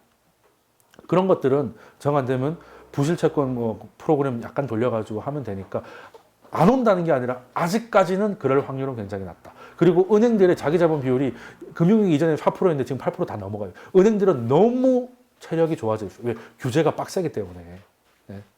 네. 그래서 이런 데는 손을 못 대게 돼 있습니다. 손을 못 대게 돼 있는데, 근데 이게 부도가 나면서 우량 채권까지 문제가 생기면, 근데 저는 우량 채권도 문제가 좀 생길 거라 가능성이 굉장히 높다고 봅니다. 왜? 그렇게 해야 연준이 나올 명분이죠. 연준한테 회사채를 산다고 해도 우량 등급의 회사채를 사야지. 하이힐드, 옛날에는 하이힐드라고 안 했습니다. 정크펀드라고 그랬어요. 근데 정크라는 말이 우리 정크푸드라고 하죠. 그게 어감이 너무 안 좋다 그래가지고 뭐 우리말로 치면 쓰레기 펀드잖아요. 쓰레기 채권이잖아요. 그러니까 쓰레기 산다고 하니까 좀 그래서 말을 좀 바꾼 거죠. 고위험 채권. 그런 걸로 바꾼 거기 때문에 고위험 채권은 연준이 바로 산다는 거는 너무 나간 얘기고, 이게 만약에 우량 채권까지 전이된다 라고 하면 그게 우리가 알만한 글로벌 대기업이고, 거기에 대출한 일부 은행들이 부실 우려가 높아서 신용 스프레드가 흔들리고, 연준은 이미 금리를 많이 내려놨기 때문에 카드가 없다, 시장에 한 번 더 크래시가 오면 안 되겠다, 연준한테 권한을 주자. 근데 아직까지는 이 정도 가지고는 연준은 제로금리까지만 갈지언정. 그래서 저는 그런 생각, 3월 18일 날 금리 안 낮출 수도 있겠다. 그러면 한 번 더 크게 흔들어 버리면, 그러면 이제 하이힐드는 이미 그냥 많이 망가지고, 그냥 보통 우량 회사채까지 위협을 받게 되면, 그리고 그러면 연준이 생각하는 그 논의가 본격화될 가능성이 있지 않을까? 그래서 지금 사는 거에 대해서 전 반대는 안 합니다. 워낙 떨어져 있기 때문에. 트레일링 PBR이라고 있어요. 보통 PBR 해가지고 이제 가치 평가를 하면 앞으로 전망을 보고, 앞으로 12개월 전망치를 보고 하는데, 그거는 전망이고 전망이니까 바뀔 수도 있잖아요. 그래서 실제 실적을, 지금까지 확인된 실적을 가지고 PBR하는 게 가장 보수적인 가치 판단이 그 PBR이라고 하는데, 이게 지금 0.756 정도예요. 금융위기 정점에서 우리나라가 50% 빠졌을 때가 0.77. 그리고 IMF 때가 뭐 0.76 뭐 이 정도거든요. 그러니까 지금은 임진왜란 이후로 가장 싸다고 봐도 돼요. 이 수준은. 근데 싸다고 해서 내일 당장 오른다는 건 아니에요. 근데 그 권역에 들어와 있다는 겁니다. 아니, 그때는 뭐 장중에 899도 봤는데 지금 뭐 1680까지 그런 얘기를 하세요? 하실 수도 있지만, 그때 우리나라가 버는 돈하고 지금 버는 돈 계산해야지. 금융위기 한창일 때 우리나라 한 40조 될까 말까 했다가 지금 100조 넘잖아요. 연간 순이익이. 연봉이 2배가 넘는다, 2배 이상 늘어났다는 말이에요. 그러니까 옛날에는 빚이 1000만 원에서 후덜덜 했는데 월급이 150만 원일 때는. 근데 연봉이 3억 좀 되면 1000만 원이면 오늘 당장 전화로 갚을 수도 있는 거잖아. 그러니까 그 가치로 보면 지금은 정말 역대급으로 싼 건 맞는데, 이제 저는 V자가 아니라 U자의 가능성도, 쌍바닥 확인하고 갈 가능성도 있다. 일단 코로나는 잡혀가면서 회복을 좀 하다가, 코로나 잡힐 것 같으니까 지금 다시 이 문제가 해결이 안 되고 다시 벌어지고, 이제 여러 가지 연준은 얻은 게 없고 카드만 써준다고 이렇게 되면 금리에 대해서 가이던스를 바꾸든지 금리 날 거부한다든지 해가지고 한 번 더 크게 흔들 가능성이 있어요. 그럼 다시 바닥으로 떨어지고 서킷 걸리고 난리가 나면, 야, 이거 뭐 코로나의 여파가 생각보다 너무 오래 가는 거 아니야? 이거 뭔가 방법 필요한데요? 라고 하면, 그때 그 얘기한 거를 이제는 해야 될 것 같은데? 이런 게. 그래서 저는 쌍바닥 가능성을 좀 봅니다. 보는 거고. 그리고 그게 해결되면 그때부터 버블 와가지고 나중에 큰 하락이 한번 있을 거다. 그러니까 11년 동안 올라왔다가 쭉 빠졌다가 다시 올라와서 그때 진짜 경기 침체로 가는, 그런 게. 이번에는 마지막에 불꽃을 터뜨리기 위해서 하나의 또 이게 엄청난 신경전이 아니겠느냐. 지금 팔아야겠다는 사람도 많고 사겠다는 사람이 많으니까 하루에도 5% 10%씩 왔다 갔다 하는 거 같잖아요. 그죠? 다 망한다고 생각하면 계속 떨어지는 거지. 그죠? 근데 뭔가 뉴스 하나 나오면 또 10%씩 오르는 게 현재 시장이거든요. 진입할 생각도 있는 사람도 꽤 있는 겁니다. 그래서 지금의 코로나는 지금까지 경제하고는 좀 다른, 리스크하고 좀 다른 분위기이긴 합니다. 매출 자체가 안 나와가지고 많은 이제 이게 되기 때문에 그래서 재정으로 직접 금리 인하해가지고 구제하는 게 아니라 재정으로 위험한 사람들한테 직접 주머니에 돈을 꽂아주는 그런 형태의 솔루션이 나와야 되고 미국도 할 것이고 다 할 것 같다는 거죠. 그러려면 통화 정책이 재정 정책을 뒷받침해 주는 것으로 갈 건데 한국은 상황 판단이 너무 느슨하다. 그러니까 뭔가 지금 우리나라의 특징이 뭐냐면 뚜렷한 적에 대해서는 엄청나게 열심히 일을 해요. 뭐 코로나라든지 이런 거. 그런데 뭐 짱구를 굴리고 좀 몇 수를 바라보고 이럴 거 해야 되는 건 거의 무녀에 가깝습니다. 그래서 저는 저도 20년 넘게 민주당 지지자였고, 문재인 대통령이 당선될 때 그 누구보다 기뻐했던 사람인데, 뭐 아무튼 이 정부를 표현하라고 다 못하는 건 아니죠. 근데 경제에 대해서만 핀셋 무능이다. 그것만 탁 못하고 나머지는 잘하는 것 같다. 근데 그게 너무 치명해. 그러니까 저는 뭐 친구들한테 그 얘기하는데 차가 있어요. 너무 디자인도 예쁘고 가죽도 좋고 인테리어 너무 좋은데 시동이 안 걸리는. 그래서 한 번씩 주차장 내려가서 흐뭇하고 다시 올라오는 거죠. 인스타에 사진 올렸다면 좋아요 한 3,000개 달리고 차 너무 좋네요. 시동이 안 걸릴 뿐이지만 지금 현 정부가 그런 거 아니냐. 다 좋고 다 좋은데 먹고 살아야 되는 거 아닙니까? 근데 일단은 시장은 매크로 리스크라고 해가지고 이거를 최대치 반영하고 있습니다. 그러니까 시장은 좆된다고 생각하고 있는 거예요. 이거 미리 반영을 다 해놓은 겁니다. 주가의 특성이 그래요. 뭔가 사건이 딱 터지잖아요. 그러면 베스트 시나리오, 베이스 시나리오, 워스트 시나리오 나오잖아요. 주가는 무조건 워스트를 가정하고 내리꽂습니다. 그래서 위험 자산이라는 거예요. 확 내려꽂거든. 이게 반대로 되면 꿈을 먹고 사니까 베스트 시나리오로 그냥 쭉 달리는 거, 뭐 테슬라가 뭐 500에서 800을 그냥 가듯이. 그러니까 주식이 그래서 위험 자산인 거거든요. 위험하다는 건 망한다는 게 아니라 변동이 심하다. 변덕이 심하다는 거거든요. 그러니까 미쳐도 일괄적으로 미쳐야지. 왔다 갔다 하면 사람 더 미치게 만들잖아요. 그런 건데. 그래서 주가는 코로나 때문에 굉장히 오랫동안 힘들고 코로나가 남반구 북반구를 돌아다니면서 거의 그냥 그냥 계절 독감처럼 그냥 쓸고 다니면서 툭 하면 격리시키고 이런 것까지 다 감안을 하고 연주는 카드를 얻지 못하고 뭐 유럽도 저 상태로 고사돼 있고 그냥 저성장이 되고 미국의 차별적 성장이 제한되고 최악의 시나리오를 가정해 한 게 이거라는 거죠. 이때 1까지 올라갔을 때가 서브프라임 때, 서브프라임 때, 유로존 재정 위기 때, 차이나 쇼크 때, 그리고 최근 무역 분쟁은 아무것도 아니었다는 거죠. 그러니까 일단은 우린 다 망한다 가져놓고 다 팔아놨다는 겁니다.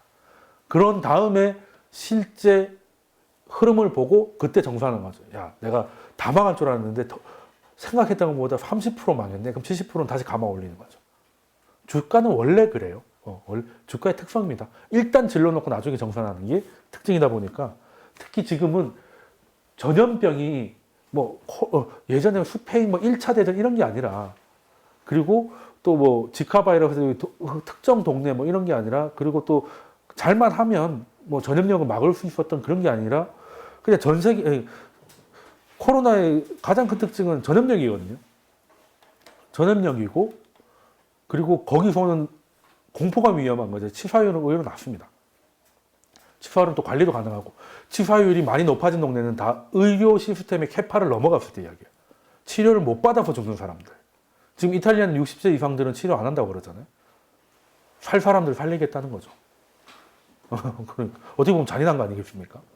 근데 받을 환자가 제한적이면 살 사람을 그리고 오래 사신 분들은 그냥 인생은 아름다워 이건데 그게 이탈리아의 또 놀라운 마인드라는 거예요.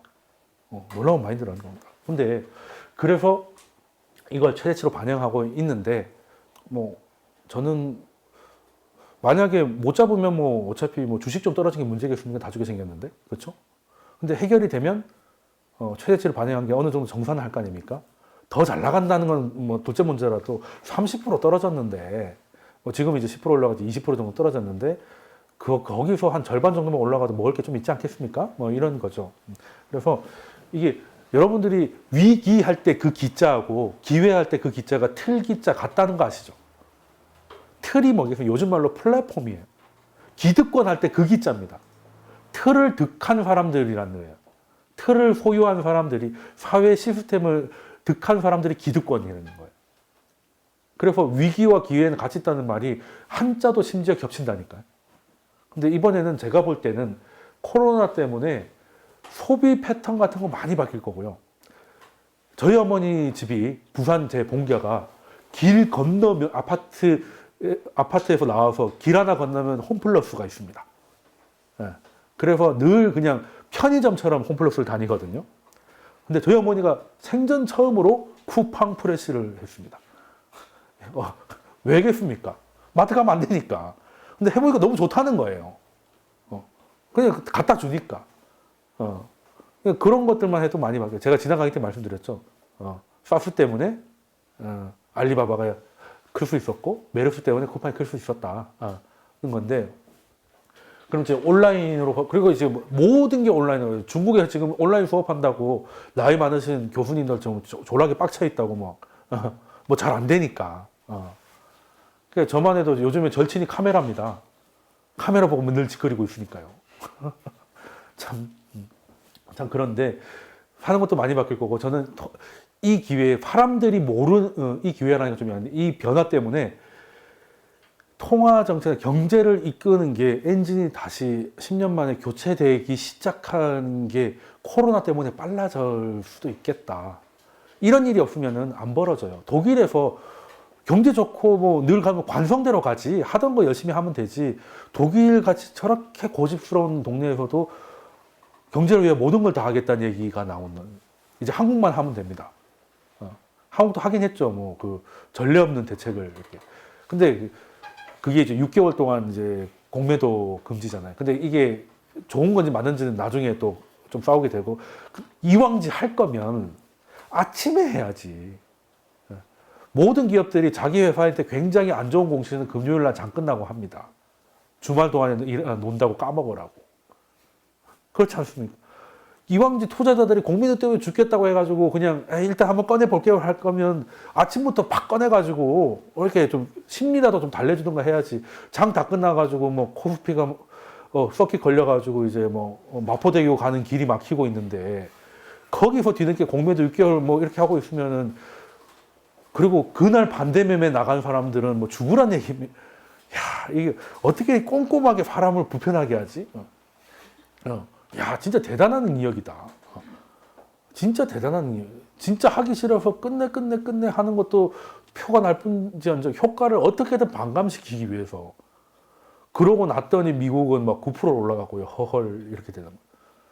좀 우리도 트럼프처럼 좀 어떻게 좀 이렇게 시원시원하게 나중에 둘째 된 지연정 뭐 말이라도 그냥 좀 이렇게 그냥 다 쏴주겠다고 해주시면 안 되나? 뭐 그 사람이 좀 바르셔가지고 빈소리를 못 하시는 것 같은데 그러면 다른 좀 이빨 잘 까는 참모나 후석 좀 보내가지고 까다가 안 될 것 같으면 얘만 자르면 되잖아요. 제가 시킨 것도 아니고 기분이 좋아가지고 너무 질렀는데 개인의 일탈입니다. 죄송합니다 하고 끝내면 되잖아. 그런 거 잘하잖아요. 그런 거 하면 순간 위로라도 되지. 그러니까 이게 참 요즘 제가 요즘 캡처하는 게 잦은데 이거는 캡처 2352, 와 대박. 이 마이너스라서 그렇지. 그렇게 해가지고 어두운 마음으로 이제 강의 준비를 하고 있는데 이제 오늘 새벽입니다. 이거 앞으로 이게 2개만 해왔는데요. 이런 게 한 10몇 개 있습니다. 500 올랐다, 600 미쳐가는 거죠. 전체적으로 많이 빠졌는데 반등도 뭐 웃기고 특히 떨어져도 이렇게 떨어진 날도 있지만 이렇게 떨어진 날도 있고요. 그러니까 궤적을 다 하면 그냥 미친 겁니다, 이거는. 그래서 이번에 많이 깨진 게 뭐냐면 이제 통화에서 재정으로 가는 거야.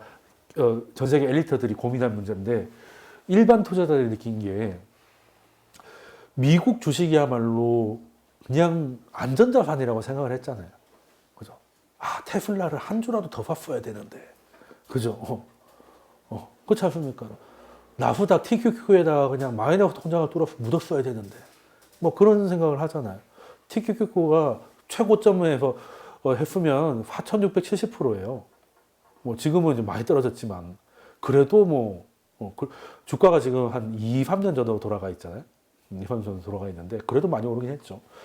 그래서 이제 너무 이 미국의 쏠림. 그래서 저는 이 미국에 한번 이렇게 미쳐 날뛰는 것도 괜찮다. 야, 미국 주식도 주식이네. 흔들리니까 답이 없네. 오히려 뭐 코스닥이 양반이네. 한때 미쳐 돌아가던 비트코인 보는 것 같지 않습니까? 그래서 지금은 어딜 가도 다 미국 주식이 답이요. 이거였어요. 최근에 다 미국 주식이 답이었는데. 근데 지금 저는 이제 개인적으로 이제 고객들이 저한테 카톡이나 이런 걸 많이 보내잖아요. 아니면 따로 물어보든지 이렇게 하면 이게 주식이 급락을 할 때가 있었지 않습니까? 그게 최근 기억으로 2008년 1월 말부터 한번 확 빠졌고, 그리고 2018년 뭐 8월, 그리고 작년 8월 작살나게 빠질 때, 예, 그때 이제 고객들이 카톡으로 이제 하는 얘기들이 대부분 좀 걱정스러운 거죠. 아, 한국은 왜 이러냐? 그러게 말입니다. 이게 진짜 이거 희망 고문도 아니고. 그냥 차라리 이렇게 빠지든지 이렇게 빠졌다가 이렇게 올랐다 이렇게 빠졌다가 이렇게 빠졌다가 하니까 사람을 그냥 지치게 만들고, 그러니까 한국에 대한 혐오가 만들어질 정도로. 그리고 그 와중에 또 정부의 무능이, 솔직히 현 정부 때문에 주가 빠졌다는 건 아니고 그건 오바죠. 우리나라는 이제 해외 변수가 훨씬 큰데, 근데 떨어질 때 시너지를 확실하게 해줘. 떨어지고 있는 뒤에 등 떠미는 건 맞다는 거죠. 그건 맞는 건데, 근데 그때랑 지금이랑 많이 다릅니다. 어제 제가 저녁 먹고 있는데 오랜만에 아는 옛날에 친한 동생, 그 동생이 지금 택배를 하거든요. 요즘 얼마나 바쁘겠습니까? 그래 물어봤죠. 아, 요즘 힘들지 했더니 하루하루가 추석이래요. 하루하루 추석. 돈이고 나발이고 하루라도 쉬고 싶은데 여긴 연차가 없잖아요. 택배기사가 어떻게 쉽니까? 그러면은 하루에 처리해야 되는 게 박스가 몇 개인데 난리가 나니까, 예, 코로나가 중요하고 자기는 죽으면 박스에 들어가기가 싫대요. 이대로 죽으면 그냥 아무데나 찢어 버려달라고, 어디 뭐 상자나 꽉 이런 데 넣지 말아달라고. 박스만 보면 토할 것 같다고 막 이렇게 막 농담을 하다가, 아, 그런데 형님 제가 오랜만에 연락을 드린 게, 그래, 거의 이제 2년 넘게 1년 만에 전화가 왔나? 했는데 제가 한 30만 원씩 레버리지를 팔라는데 어떻게 생각하십니까? 이거예요. 레버리지? 이랬더니 주가가 많이 떨어졌던데 얘. 이러는 거죠. 그러니까 이런 게 많은 거예요. 그러니까 지금은 오히려 예전에는 이렇게 떨어지면 막 거의 저주스러운, 진짜 답이 없다. 그냥 다 팔고 지금이라도 미국을 가야 되냐, 뭐 이런 얘기가 많았었는데, 이제는 뭐 떨어지면 미국을 사겠다기보다는 그냥 두 개를, 한국 거를 사든지 아니면 원유를 사든지, 그러니까 그런 질문들이 굉장히 많아졌어요. 그러니까 근데 그게 데이터로 확인되는 게 지금 고객 예탁금이 계속 늘어요. 그러니까 지금 당장 사진 않는데 살려고 CMA 계좌나 주식 계좌에 돈이 계속 들어오고 있다는 거. 이게 계속 내려오다가 부동산이 올라갈 때 계속 내려가고 있었거든요. 근데 이게 추세를 꺾고 올라가기 시작했는데 그 추세가 안 죽고 계속 올라요. 근데 주가는 미친 듯이 빠지고 있거든요. 그런데 그리고 정기예금이 일주일에 5천억 이상씩 해약이 나온대요. 이게 다 주식을 사는 건 아니겠지만 이제 현금을 쓸 때가 됐다는 생각을 하는 사람들이 좀 있는 것 같다는 거죠. 근데 사실 지금 사놓으면 급한 돈 없으면, 그러니까 시간표 없는 돈이면 사도 된다. 근데 바닥 잡으려고 하지 마라. 바닥 잡으려고 하지 말고, 자기는 한 1850 미치면 한 3천만 원 있으면 300만 원씩 10번 산다. 근데 3번 사고 올라갔으면 3번이라도 샀으니까 그냥 땡큐 하는 거고, 여기서 바닥 잡으려고 하면 다 놓쳐요. 그리고 하루하루 너무 진이 빠집니다. 변동이 너무 크니까. 대충 줄 거 놓고, 내려오다가 올라가면 뭐 사지는 거고, 안 사지면 또 뭐, 내 돈이 아닌가 보다 이런 생각을 해야지. 이런 시장에 뭐 하나 맞춰가지고 딱 요리요리 하려고 하면 힘들고, 그리고 이제 계속 떨어져가지고 사다 보니까 다 사버렸는데 아직도 떨어지고 있다. 그때는 어떻게 하냐, 이제 반등 나오면 뭐 20% 팔았다가 다시 꺼지면 그 20% 다시 사고, 이제 그런 식으로 비중을 공발바닥, 소발바닥을 하면 단가가 내려오잖아요. 그럼 시장 적당히 올라와도 다 회복됩니다. 그렇게 하는 게 맞고, 그리고 저도 예전에 2018년, 2019년 떨어질 때보다 스트레스는 좀 덜해요. 왜냐하면 이제 한 마디가 끝나가는 느낌도 없지 않아 있는데, 근데 저는 큰 틀은 끝나지 않았다고, 이번 사이클이 아직 여기 끝이라고 생각하지 않았지만 이 기세가 좀 바뀌는 거는 있는 것 같다. 그리고 고객들이, 저는 이제 과학 문자라고 하거든요. 그래서 지금은 개인, 좀 우려스럽긴 하죠. 외인들은 팔고 개인들이 다 사고 있어가지고 보통 이러면 끝이 안 좋았거든요. 개미들이 뭘 받아가지고 잘된 꼴은 못 봤는데, 근데 일단은 밸류가 너무 싼 건 있고 개인들도 어디서 배운 건 있는가 보다. 이 정도 밸류면 버틸 수만 있으면 손해보기는 어렵고, 여기서 손해보는 거는 이제 금융위기잖아요. 그래 되면 뭐 무슨 짓이라도 하겠지. 예. 그러니까 평상시 때는 말도 안 되는 소리라고 하는데 지금 그게 해도 될까? 이런 생각으로 바뀌는 것도 충분히 가능하다. 그래서 이 변동성 시장에서는 사실 강의를 하면 망신당하기 딱 좋습니다.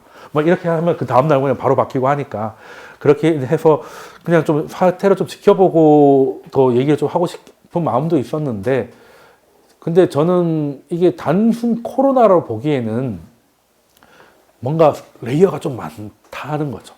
레이어. 코로나가 이 정도로 커진 건 솔직히 예상 못한 건 저도 맞아요. 저도 공급 라인에서 끝나서 뭐 전염병이 경제 추세를 바꾼 적은 없습니다. 이렇게. 근데 그 생각은 지금도 유효해요. 유효해요. 추세 안 바뀌었다고 생각하고 있으니까. 이게 코로나라는 게 위험한데 실제보다 과장됐을 수 있다고 하는 거죠. 이 위기를 활용하는 쪽도 있다라고 생각하는 거죠. 이때 해야지. 시끄러울 때 해야지. 그냥 하면 다 알아채버리니까. 왜? 금융위기도 사실 뭐 그런 거 없었으면 미국이 양적 완화 했겠습니까? 그때 양적 완화 안 해놨으면 지금 금리 가지고 어떻게 했겠어요? 여기까지 왔겠어요? 아니잖아요. 그래서 저는 일단은 좀 더 지켜볼 필요 있는데, 그래서 가장 중요한 거는 현재 코로나가 지금 확산되고 있어가지고 코로나에 대한 공포가 큽니다. 공포가 큰 만큼 이걸 대응하기 위한 약들과 정책들도 계속 나오고 있어요. 근데 어느 순간 이 힘의 균형이 코로나의 공포에서 대책으로 넘어가는 순간이 딱 오기 시작하면 코로나는 진압이 되기 시작하잖아요. 물론 완전히 종결은 아니라, 인류가 종결한 건 1000년도 정도밖에 없습니다. 그죠? 그게 근데 산발적으로만 발견이 되고, 그리고 전 세계 국가들이 학습 효과를 통해서 대처가 익숙해지면, 지금도 메르스 계속 발견되고 있는 거 아시죠? 사우디에는 매년 메르스로 사람이 죽어나가요. 근데 그것 때문에 충격을 안 받지 않습니까? 메르스 백신 아직 없어요. 근데 메르스가 일단 되면 일단 어떻게 해야 되는지는 알았으니까. 그래서 메르스 끝났다고 생각하고 우리나라에서 끝난 거고 사우디는 계속 있어요. 코로나가 풍토병이 될지언정 그냥 우리 계절성 독감, A형 독감, B형 독감 수준으로 컨트롤이 되고 치사율이 1% 이하에서 컨트롤 되면 사람들은 다시 움직일 수 있게 되고, 그렇게 되면 지금까지 써왔던 정책 이런 것들이 그거는 다 취소시키기가 어렵잖아. 뿌려놓은 돈 걷기도 힘들고. 그러면 제가 강의 준비할 때 늘 막 3시쯤 되면 피곤하잖아, 머리 아프고. 그래서 커피를 계속 마십니다. 6시에 끝났어요. 바로 자집니까? 카페인이 많이 남아서 오히려 그때보다 더 쌩쌩해요. 자야 되는데. 그게 시간차가 발생한다는 거예요. 그래서 저는 오히려 이것 때문에 코로나발 버블도 염두해야 된다.